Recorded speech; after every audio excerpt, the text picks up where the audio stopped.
Everybody needs to hear the good news of the gospel.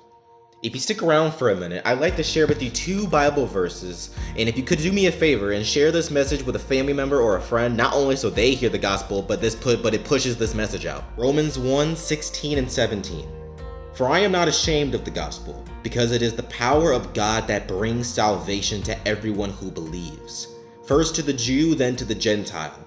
For in the gospel the righteousness of God is revealed, a righteousness that is by faith from first to last. Just as it is written, the righteous will live by faith. The gospel literally means good news, and the good news is this. You and I were damned to hell for all the wrongdoing, all the lies, the maliciousness, all the wrongdoing and the sin that we've committed. It deserves damnation. It deserves separation from God for eternity. But you know what he did? God sent his son, his only son, God in the flesh, to take our punishment that we were supposed to endure, live the perfect life that you and I couldn't live, because at the end of the day, we cannot live by God's standard on our own merit. It's impossible. Jesus came and bore our punishment. By his stripes we are healed, because he rose on the 3rd day.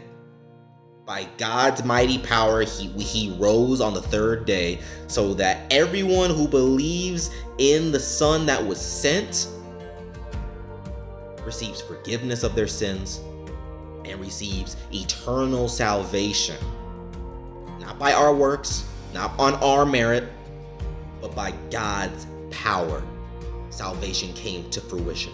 And it's not just for a select few, it's universal. First to the Jew, then to the Gentile. For God so loved the world. Not a few people, not just one person, not just 10 people, the entire world that has over 1 billion people in it. He died for every single one of them, including you. When we come to God wholeheartedly and turn from our bad decisions and our bad habits and turn to him, we will desire to sin less when we come to him and walk with him, walk in tune with the Spirit. Our faith is more valuable than anything else in this world. And it is by grace that we are saved through faith. Everybody who calls upon God will be saved. When you confess with your mouth that Jesus is Lord and you believe in your heart that he rose on the 3rd day, you are saved. It does not matter how far you've gone.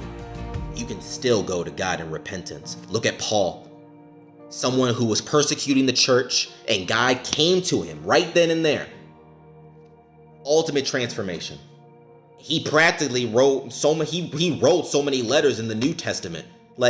Paul is the perfect example that it does not matter how far you've gone, how far you've strayed. And look at the prodigal son.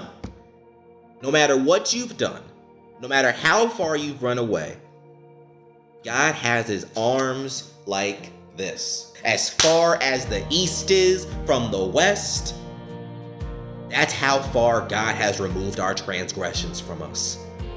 Through the cross. Share this with a family member, share this with a friend, so that way they can hear the good news of the gospel. God bless you.